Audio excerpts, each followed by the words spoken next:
Merhabalar kıymetli izleyicilerim ve takipçilerim. Binnur'un Mutfağı kanalıma ve mutfağıma hoş geldiniz.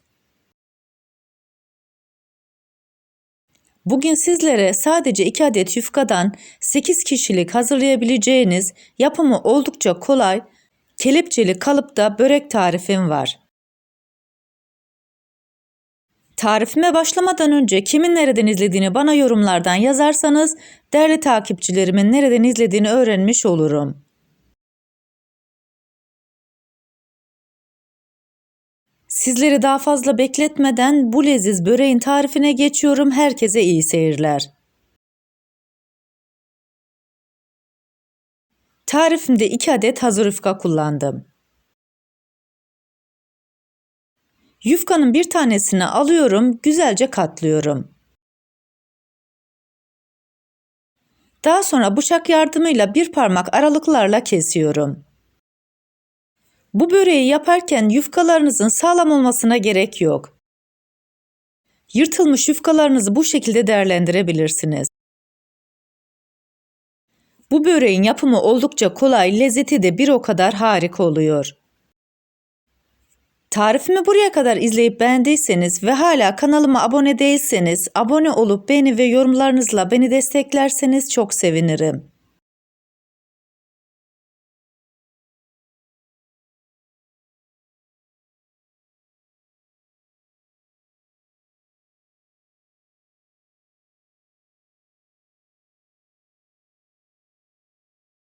İki adet yufkayı şeritler halinde keserek kenara alıyorum.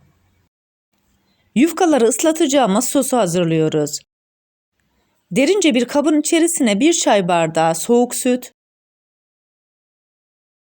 yarım çay bardağı sıvı yağını ekliyorum.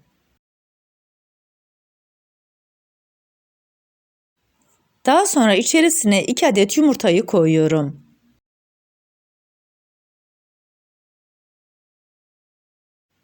2 yemek kaşığı labne peyniri içerisine ekliyorum.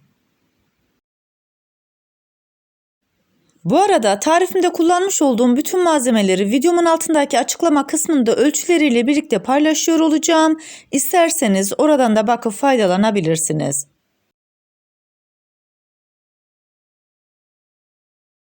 Bütün bu malzemeleri çırpıcı yardımıyla güzelce karıştırıyorum.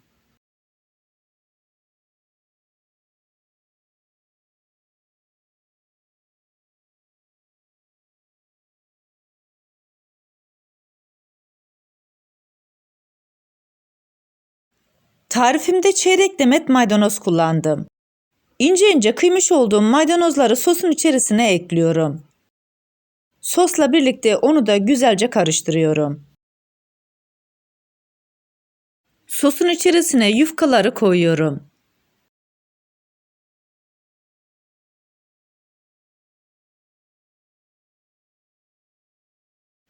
Bu aşamada yufkalarınızın hepsinin sosa bulandığından emin olun. Spatula yardımıyla alttan yukarıya doğru iyice yufkaları sosluyorum.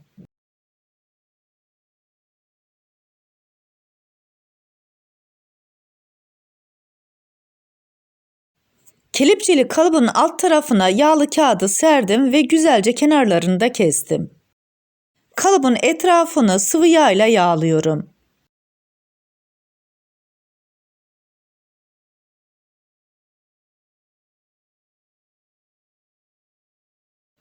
İçerisine soslu yufkalarım yarısını koyuyorum.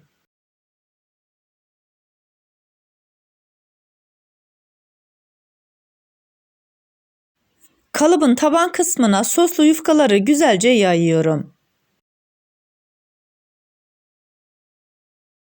Tarifimi buraya kadar izleyip beğendiyseniz sosyal medya hesaplarınızdan arkadaşlarınızla paylaşarak bana destek olursanız çok sevinirim. Ayrıca kanalımda birbirinden güzel diğer tariflerim var. Onlara da göz atmayı sakın unutmayın. 50 gram kaşar peynirini rendeledim. Tam orta kısmına kaşar peynirlerini yayıyorum. Sizler isterseniz bu aşamada normal beyaz peynir de kullanabilirsiniz.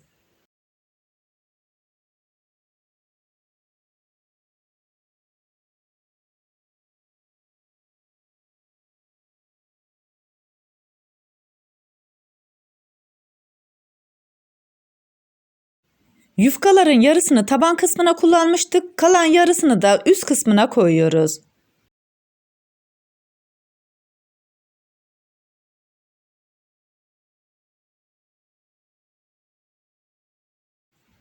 Daha sonra kaşar peynirleri kapanıncaya kadar elimle güzelce yayıyorum. Tarifimdeki tüm püf noktaları detaylı bir şekilde sizlere anlatmaya çalışıyorum.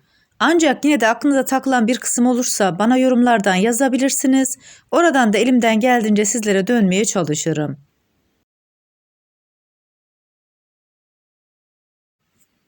Kalan sosu da yufkaların üzerine döküyorum. Yufkaların üzerine kaşıkla biraz bastırıyorum. Bu aşamada yufkaların üzerine çok fazla bastırmayın, aksi halde hamurlaşma olur. Üzerine biraz zeytinyağı gezdiriyorum ve fırça yardımıyla her tarafına gelmesini sağlıyorum. Bu arada fırınımızı da 180 derece alt üst ayara açtık. Böreklerimizi sıcak fırına koyacağız. Hazırlamış olduğum böreği sıcak fırına koyuyorum.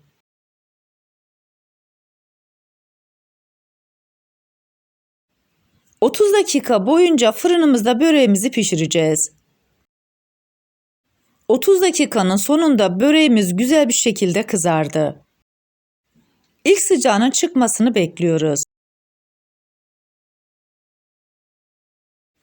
Daha sonra böreğimizi kalıbımızın içerisinden çıkartıyoruz.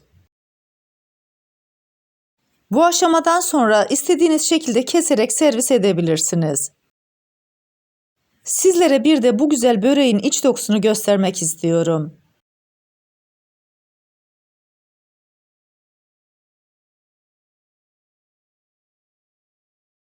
Altı üstü nar gibi kızarmış, içerisi de çok güzel bir şekilde pişmiş. Arasına koymuş olduğumuz kaşar peyniri de bu böreğin lezzetine lezzet katıyor. Bu leziz böreğimi yapıp deneyecek olan herkese şimdiden afiyet olsun. Sizler böreğin son halini seyrederken ben de sizlere veda etmiş olayım.